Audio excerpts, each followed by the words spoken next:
Divine Grace Igniter. ಪ್ರಭು ಕ್ರಿಸ್ತರಲ್ಲಿ ನನ್ನ ಒಲವಿನ ಸಹೋದರ ಸಹೋದರಿಯರೇ, ಇಂದು ನಾವು ಪಾಸ್ಕಾ ಕಾಲದ 3ನೆಯ ಭಾನುವಾರದಲ್ಲಿದ್ದೇವೆ. ಆದ್ಮೇಲೆ ಸುಧಾ ಚಂದ್ರನ್ ರವರು ಭಾರತದ ಪ್ರಸಿದ್ಧ ಭರತನಾಟ್ಯ ನೃತ್ಯಗಾರ್ತಿ ಮತ್ತು ನಟಿ. ಅವರು ಜನಿಸಿದ್ದು 1965ರಲ್ಲಿ ಮುಂಬೈ ನಗರದಲ್ಲಿ. ಬಾಲ್ಯದಿಂದಲೇ ಅವರಿಗೆ ನೃತ್ಯದಲ್ಲಿ ತುಂಬಾ ಆಸಕ್ತಿ ಇತ್ತು. ಅವರ ತಾಯಿ ತಂದೆಯರ ಅವರ ಪ್ರತಿಭೆಯನ್ನ ಗುರುತಿಸಿ ಚಿಕ್ಕ ವಯಸ್ಸಿನಿಂದಲೇ ಭರತನಾಟ್ಯ ಕಲಿಸಲು ಪ್ರಾರಂಭಿಸಿದರು. ಸುಧಾ ಅವರು ಬಾಲ್ಯದಲ್ಲೇ ಹಲವಾರು ವೇದಿಕೆಗಳಲ್ಲಿ ನೃತ್ಯ ಪ್ರದರ್ಶನ ನೀಡಿದರು. ಎಲ್ಲರೂ ಅವರ ಪ್ರತಿಭೆಯನ್ನ ಮೆಚ್ಚುತ್ತಿದ್ದರು. ಅವರ ಕನಸು ಪ್ರಸಿದ್ಧ ನೃತ್ಯಗಾರ್ತಿಯಾಗಬೇಕು ಎಂಬುದಾಗಿತ್ತು. ಆದರೆ ವಿಪರ್ಯಾಸ, 1981ರಲ್ಲಿ ಅವರು ತಮ್ಮ ಕುಟುಂಬದೊಂದಿಗೆ ಪ್ರಯಾಣ ಮಾಡುತ್ತಿದ್ದಾಗ ಭೀಕರ ರಸ್ತೆ ಅಪಘಾತವಾಯಿತು. ಆ ಅಪಘಾತದಲ್ಲಿ ಅವರ ಕಾಲಿಗೆ ಗಂಭೀರ ಗಾಯವಾಯಿತು. ಚಿಕಿತ್ಸೆ ಸರಿಯಾಗಿ ಆಗದ ಕಾರಣ ಅವರ ಕಾಲಿನಲ್ಲಿ ಸೋಂಕು ಹೆಚ್ಚಾಯಿತು. ಕೊನೆಗೆ ವೈದ್ಯರು ಅವರ ಬಲ ಕಾಲನ್ನು ಕತ್ತರಿಸಬೇಕಾಯಿತು. ಒಬ್ಬ ನೃತ್ಯಗಾರ್ತಿಗೆ ಕಾಲು ಕಳೆದುಕೊಳ್ಳುವುದು ಎಂದರೆ ಕನಸುಗಳು ಮುರಿದಂತೆಯೇ. ಆ ಸಮಯದಲ್ಲಿ ಅವರು ತುಂಬಾ ನೋವಿನಲ್ಲಿ ಇದ್ದರು. ಆದರೆ ಅವರು ವಿಶ್ವಾಸವನ್ನ ಕಳೆದುಕೊಳ್ಳಲಿಲ್ಲ. ಅವರು ದೇವರಲ್ಲಿ ವಿಶ್ವಾಸವಿಟ್ಟರು ಮತ್ತು ದೇವರು ನನ್ನ ಜೀವನವನ್ನ ಇಷ್ಟಕ್ಕೆ ನಿಲ್ಲಿಸೋದಿಲ್ಲ ಎಂದು ದೃಢ ವಿಶ್ವಾಸದಿಂದ ಇದ್ದರು. ಅವರಿಗೆ ಒಂದು ವಿಶೇಷ ಕೃತಕ ಕಾಲು ಅಳವಡಿಸಲಾಯಿತು. ಆ ಕಾಲಿನಿಂದ ಮತ್ತೆ ನಡೆಯುವುದು ಕೂಡ ಕಷ್ಟವಾಗಿತ್ತು. ಆದರೆ ಅವರು ಹಠ ಬಿಡಲಿಲ್ಲ. ಮತ್ತೆ ನೃತ್ಯ ಕಲಿಯಲು ಪ್ರಾರಂಭಿಸಿದರು. ಗಂಟೆಗಳಷ್ಟು ಅಭ್ಯಾಸ ಮಾಡಿದರು. ನೋವನ್ನ ಸಹಿಸಿಕೊಂಡರು. ಮತ್ತೆ ನೃತ್ಯದಲ್ಲಿ ನಿಪುಣರಾದರು. ಕೊನೆಗೆ ಅವರು ಮತ್ತೆ ವೇದಿಕೆಗೆ ಮರಳಿ ನೃತ್ಯ ಮಾಡಿದರು. ಹೌದು ಆತ್ಮೀಯರೇ, ಕಷ್ಟ, ನೋವು ಮತ್ತು ಸಂದಿಗ್ಧ ಪರಿಸ್ಥಿತಿಯಲ್ಲಿ ದೇವರು ನಮ್ಮ ಕೈ ಬಿಡುವುದಿಲ್ಲ ಎಂದು ಇಂದಿನ ವಾಚನಗಳು ನಮಗೆ ತಿಳಿಸುತ್ತದೆ.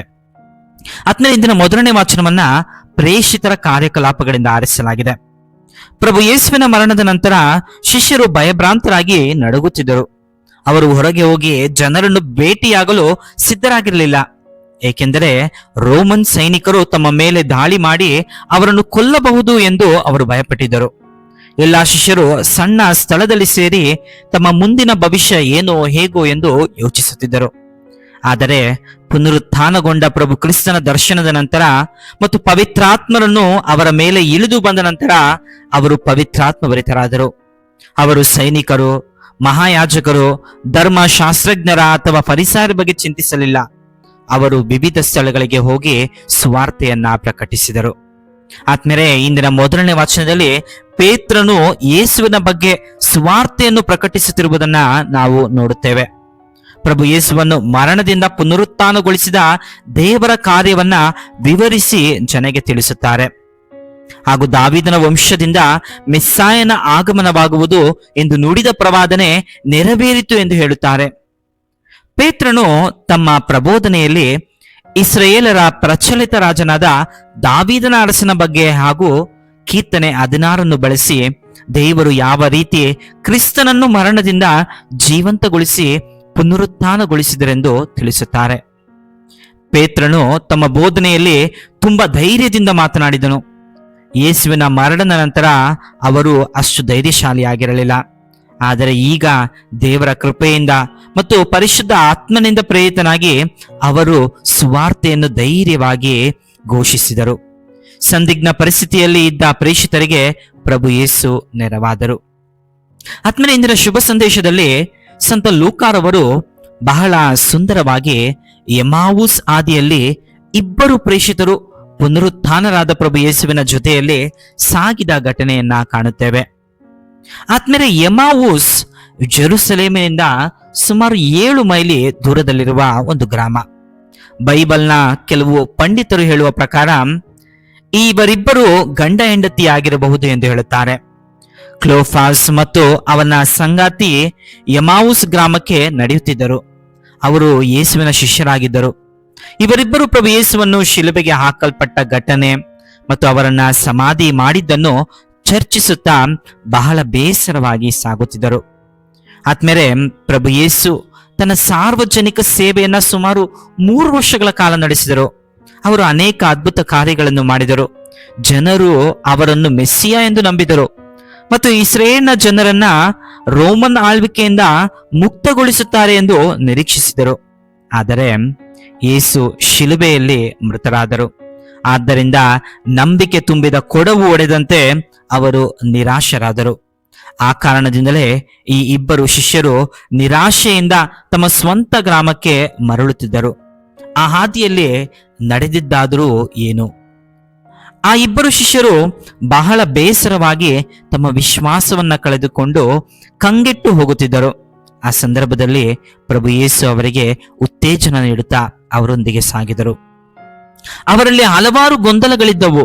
ಎಲ್ಲವನ್ನು ಪ್ರಭು ಯೇಸು ಪವಿತ್ರ ಗ್ರಂಥದ ಮೂಲಕ ವಿವರಿಸಿ ತಿಳಿಸಿದರು. ಅವರು ಅವರ ವಾಕ್ಯವನ್ನ ಶ್ರದ್ಧೆಯಿಂದ ಆಲಿಸಿ ಉತ್ತೇಜನ ಪಡೆದರು.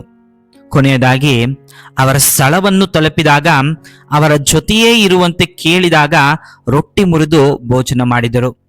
ಆ ಕ್ಷಣದಲ್ಲಿ ಶಿಷ್ಯರ ಕಣ್ಣುಗಳು ತೆರೆಯಲ್ಪಟ್ಟಿ ಅವರೇ ಕ್ರಿಸ್ತ ಎಂದು ಮನಗೊಂಡರು. ಆತ್ಮೇಲೆ ಜೀವನ ಎಂಬ ಜಂಜಾಟದಲ್ಲಿ ನಾವು ಸಹ ಭರವಸೆ ಇಲ್ಲದೆ ಇರುತ್ತೇವೆ. ಆ ಸಮಯದಲ್ಲಿ ಪ್ರಭು ಯೇಸು ನಮ್ಮ ಜೊತೆ ಇರುತ್ತಾರೆ ಎಂಬುದನ್ನು ನಾವು ಮನಗೊಳ್ಳಬೇಕು. ಅದು ಹೇಗೆ ತಾನೇ ಸಾಧ್ಯ? ಮೊಟ್ಟ ಮೊದಲನೇದಾಗಿ ಲೋಕದ ಚಿಂತೆಯಲ್ಲಿ ಮುಳುಗಿರುವ ನಮಗೆ ಸಾಂತ್ವನ ನೀಡಲು ಯೇಸುವನ್ನ ಬೇಡಿಕೊಳ್ಳೋಣ. ಮಾರ್ಗವು ಸತ್ಯವೂ ಆದ ಯೇಸು ನಮ್ಮ ಬಾಳಿನ ಪಯಣದಲ್ಲಿ ನಮ್ಮ ಸಂಗಾತಿಯಾಗಿರಲಿ.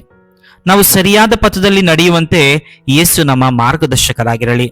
ಯೇಸುವನ್ನು ನಮ್ಮ ಹೃದಯಕ್ಕೆ ಆಹ್ವಾನಿಸೋಣ. ಎರಡನೆಯದಾಗಿ ಆತ್ಮೀಯರೇ, ಕ್ರಿಸ್ತನ ಶಿಷ್ಯರಂತೆ ನಮ್ಮ ಎಮಾವುಸ್ ಗ್ರಾಮದ ಪಯಣ ಈ ಬಲಿಪೂಜೆಯಲ್ಲಿ ಕುರುಡು ಪಯಣವಾಗದೇ ಇರಲಿ. ಯಾಜಕರು ರೊಟ್ಟಿಯನ್ನು ಮುರಿದು ಆಶೀರ್ವದಿಸಿ ಕ್ರಿಸ್ತನ ಶರೀರ ಮತ್ತು ರಕ್ತವಾಗಿ ಮಾರ್ಪಡುವ ಈ ಬಲಿಪೂಜೆಯು ನಮ್ಮನ್ನು ಹಾಗೂ ನಮ್ಮ ಕುಟುಂಬಗಳಿಗೆ ಜೀವೋದ್ಧಾರ ರಕ್ಷಣೆ ಕೊಡಲಿ ಎಂದು ಪ್ರಾರ್ಥಿಸೋಣ. ಕೊನೆಯದಾಗಿ ಆತ್ಮೀಯರೇ, ನಮ್ಮ ಜೀವನದಲ್ಲಿ ಭರವಸೆ ಇಲ್ಲದ ಸಮಯದಲ್ಲಿ ಸದಾ ದೇವರ ಮೇಲೆ ವಿಶ್ವಾಸವಿಡೋಣ. ಪ್ರಸ್ತುತ ಜಗತ್ತಿನಲ್ಲಿ ಹಲವಾರು ವಿಷಯಗಳಿಂದ ನಮ್ಮ ಮೇಲೆ ನಾವೇ ವಿಶ್ವಾಸವನ್ನ ಕಳೆದುಕೊಂಡು ಹೋಗುತ್ತಿದ್ದೇವೆ. ಯಾವ ರೀತಿ ಕಂಗೆಟ್ಟ ಸಮಯದಲ್ಲಿ ಪ್ರಭು ಯೇಸು ಇಬ್ಬರು ಶಿಷ್ಯರಿಗೆ ದಾರಿ ತೋರಿದರೋ ಅದೇ ರೀತಿ ನಮ್ಮ ಮಾರ್ಗದರ್ಶಕರು ಪ್ರಭು ಯೇಸು ಆಗಿದ್ದಾರೆ. ಅವರ ಮೇಲೆ ಪೂರ್ಣ ವಿಶ್ವಾಸವಿಡೋಣ. ಆಮೆನ್. ಸಂತರ ಕಥೆಗಳು, ದೇವರ ವಾಕ್ಯದ ಪ್ರಬೋಧನೆ ಹಾಗೂ ಮತ್ತಿತರ ಆಧ್ಯಾತ್ಮಿಕ ವಿಷಯಗಳನ್ನು ಆಲಿಸಲು ದಯವಿಟ್ಟು ಸಬ್ಸ್ಕ್ರೈಬ್ ಮಾಡಿ ಡಿವೈನ್ ಗ್ರೇಸ್ ಇಗ್ನೈಟರ್.